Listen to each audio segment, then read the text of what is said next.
Le défilé du 14 juillet, le matin, le Tour de France l'après-midi, petit point d'étape dans notre grand angle.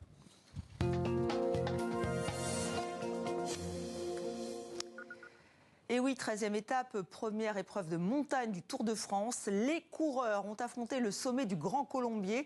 Tadej Pogačar n'est plus qu'à 9 petites secondes de son éternel rival, le maillot jaune, Jonas Vingegaard. Leur duel ira jusqu'au bout. Et si le 23 juillet, c'est l'apothéose du Tour de France côté masculin, c'est aussi le coup d'envoi du Tour de France au féminin. On va en parler avec nos invités. L'ancien journaliste de l'équipe et écrivain Étienne Bonamy. Merci d'être avec nous. Les Forcés de la route, c'est un roman passionnant sur un faux Tour de France en 1942, une course organisée en pleine guerre mondiale.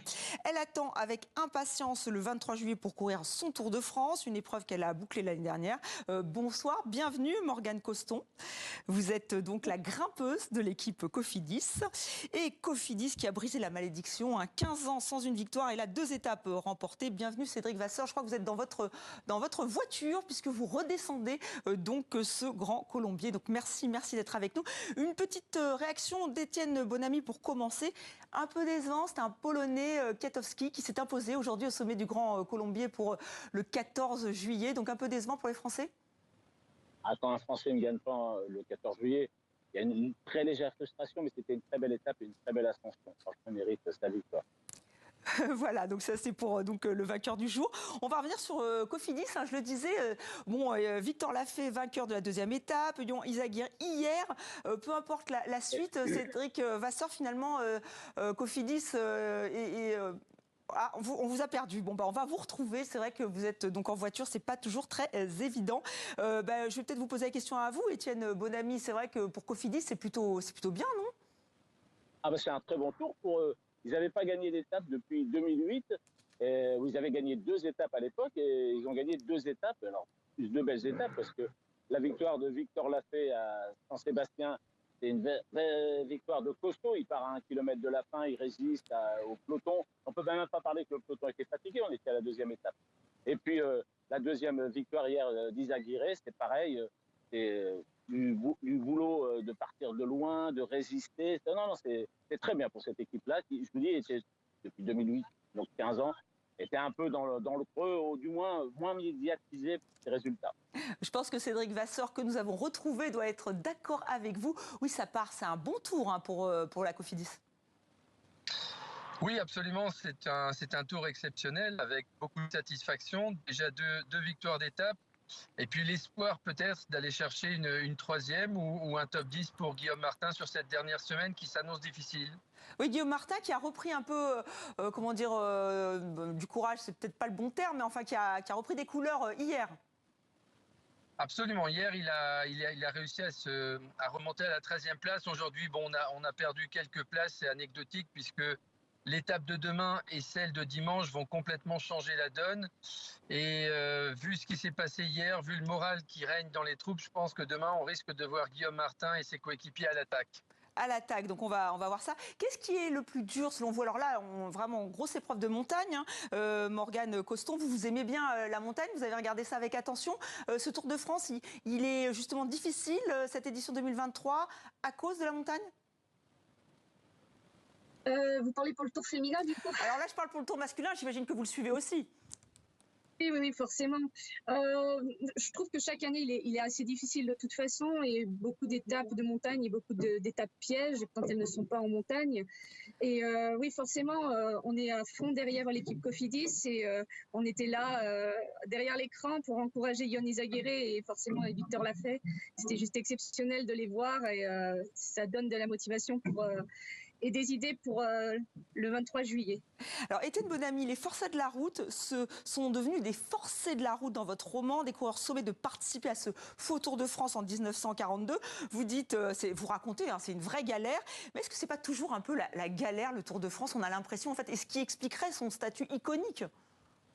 Alors, le jeu de mots du titre, Les forçats de la route, le livre d'Albert Londres, qui expliquait comment on courait le Tour au début, après la Première Guerre, où c'était très dur physiquement, c'était très dur parce qu'ils avaient des grandes étapes. Humainement, les coureurs ont vraiment craqué, parce que lui, il avait écrit son roman en s'appuyant sur l'abandon des frères Pélissier, qui lui avaient raconté comment ça se passait. et à la fois le dopage, et à la fois parfois la triche, parfois la fatigue, parfois les problèmes techniques.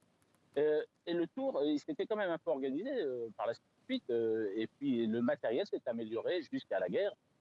Le Tour s'est arrêté en 1940, et l'histoire que je raconte dans mon roman Les Forcés de la route, elle est l'histoire d'un circuit de France, parce qu'il ne s'appelait pas le Tour de France, mais le Tour a été arrêté par l'invasion. Et il a repris à la demande des Allemands qui voulaient à tout prix montrer que pendant la guerre, vous voyez, le vélo qui est un sport populaire, il y avait encore des courses, beaucoup moins, mais beaucoup sur piste, et des courses dans le nord de la France, ben, vous voyez, le vélo qui est populaire, qui est un sport populaire, qui court, et on va faire un Tour de France. Voilà, et c'est vraiment passionnant, c'est vraiment extrêmement bien documenté. Cédric Vasseur, vous allez devoir nous quitter dans quelques minutes. J'ai deux questions pour vous. Et d'une, est-ce qu'effectivement, c'est le Tour de France, c'est l'épreuve la plus difficile, la plus éprouvante, d'où ce terme de forçat. Et est-ce que Pogacar et Vingegaard, eh bien, ils ont tué ce Tour 2023 ? Là, ils sont plus qu'à 9 secondes et on sent que ce sont eux les maîtres de la course. Je pense que oui, et la réponse est oui aux deux questions, parce que d'abord, c'est l'épreuve la plus prisée, celle où il y a une concurrence la plus rude. On voit que les difficultés sont importantes sur la route, mais aussi en amont et en aval. Vous voyez que l'évacuation, par exemple, aujourd'hui, après le Grand Colombier, fait que les coureurs vont arriver tard à l'hôtel. Le temps de récupération est limité, donc ça fait du Tour de France l'épreuve la plus exigeante. Et puis c'est vrai qu'il y a deux coureurs qui sont au-dessus du lot. On l'a encore vu aujourd'hui sur les pentes du Grand Colombier. Pogacar qui prend quelques points, Vingegaard qui fait de la résistance, mais il est fort à parier que demain et dimanche, on va avoir encore droit à un mano à mano. Alors ce qu'on va essayer, c'est de nous glisser dans l'échappée et puis de viser la victoire d'étape en espérant que l'avance qui va être octroyée à l'échappée, elle sera suffisante pour viser une victoire d'étape. Eh bien, écoutez, on vous le souhaite. On vous remercie infiniment d'avoir été en direct dans 64 minutes donc pour ce grand angle qui est consacré au Tour de France. Et nous sommes toujours donc avec Étienne Bonamy qui suit avec beaucoup d'attention cette course, et aussi avec vous, Morgane. Vous allez vous lancer donc le 23 juillet dans la course au féminin. Là aussi, il y a une grande favorite, celle qui a gagné l'année dernière. Ce sera peut-être son dernier Tour de France. Alors j'espère que je ne vais pas trop écorcher son nom et son prénom. Annemiek van Vleuten. Effectivement, elle est favorite selon vous ? Difficile à dire. Je pense que on a un peu le même scénario que chez les hommes, avec un mano à mano entre Vingegaard et Pogacar. Là, ce sera un mano à mano avec Annemiek van Vleuten et Demi Vollering. Et il y aura toujours des filles assez fortes qui vont pouvoir aussi agrémenter le général aussi. Donc, on n'est pas à l'abri d'une surprise, mais pour moi, la favorite reste Demi Vollering. Et pour vous, vous êtes professeur de français, si je ne m'abuse. Pour vous, le vélo, c'est une passion, le Tour de France aussi ? Disons que maintenant, je suis cycliste professionnelle, donc j'en travaille, je vis de ça. Avant, oui, j'ai été professeur de biologie, ensuite de français. Et oui, c'est une passion qui est venue avec le temps. Mon grand-père regardait le Tour de France quand j'étais jeune. Je comprenais absolument pas pourquoi il regardait ça. Je trouvais ça tellement nul. Et c'est vrai qu'après, on se prend au jeu et finalement, moi-même, je me dis, waouh, c'est quand même chouette de faire le Tour de France, quoi. Donc vous pouvez vivre de votre métier, vous pouvez vivre du cyclisme. Oui, c'est ça, exactement. Maintenant, les équipes deviennent de plus en plus structurées et Cofidis m'a donné cette chance-là. Et voilà, c'est la première année où j'en vis. Et forcément, je suis très reconnaissante vis-à-vis de mon équipe qui met tout en place pour qu'on soit le plus professionnel possible. Étienne Bonamy, comment vous voyez le parcours justement des coureuses cyclistes, ce Tour de France voilà. Quel est votre regard, vous qui suivez le Tour de France masculin depuis très longtemps ?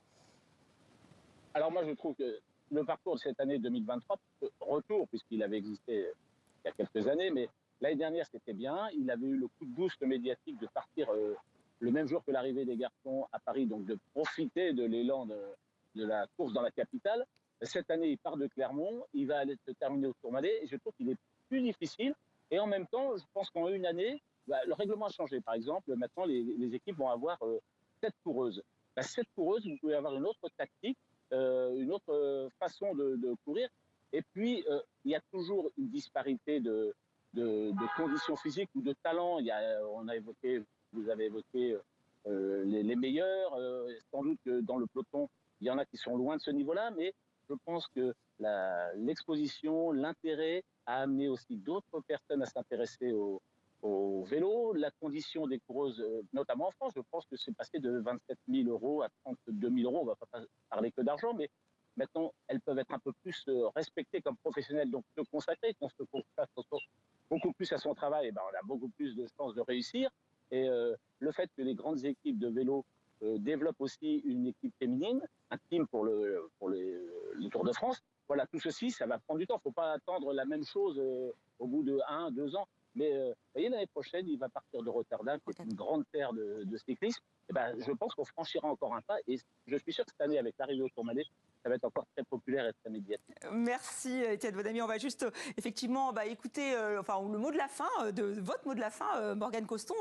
Vous voulez faire quelle performance? Et justement, vous dites aussi, bientôt, il y aura un Tour de France féminin comme le masculin finalement. En termes de performance, on a surtout une performance collective. On a une fille qui peut faire une belle place au général, qui est Clara Koppenburg, une cycliste allemande. Et il ne faut pas oublier que je pense qu'à l'image des hommes, on est une équipe un peu plus en outsider, où on va devoir saisir les opportunités et clairement prendre du plaisir, s'amuser et aller chercher le meilleur résultat possible, jour par jour. Donc on peut prendre du plaisir, parce qu'il y a ma consoeur du Monde qui s'interroge, elle dit on ne peut pas prendre du plaisir sur le Tour de France, c'est trop dur. Ouais, c'est dur, c'est complètement dur, mais il y a quelques fois où on peut prendre du plaisir, j'imagine. Quand on est devant, quand on a pris la bonne échappée, qu'on a réussi à faire une belle performance, à mettre son leader dans de bonnes conditions, oui, on peut prendre du plaisir. Alors après, ça reste un très gros niveau. C'est la course la plus dure, même chez les femmes, ça roule jamais comme ça sur toutes les autres courses. Mais c'est vrai que oui, on va prendre du plaisir. On prendra. Merci à vous deux. On prendra du plaisir donc à vous regarder. Et TV50 diffuse donc ce Tour de France donc féminin. Merci à vous deux.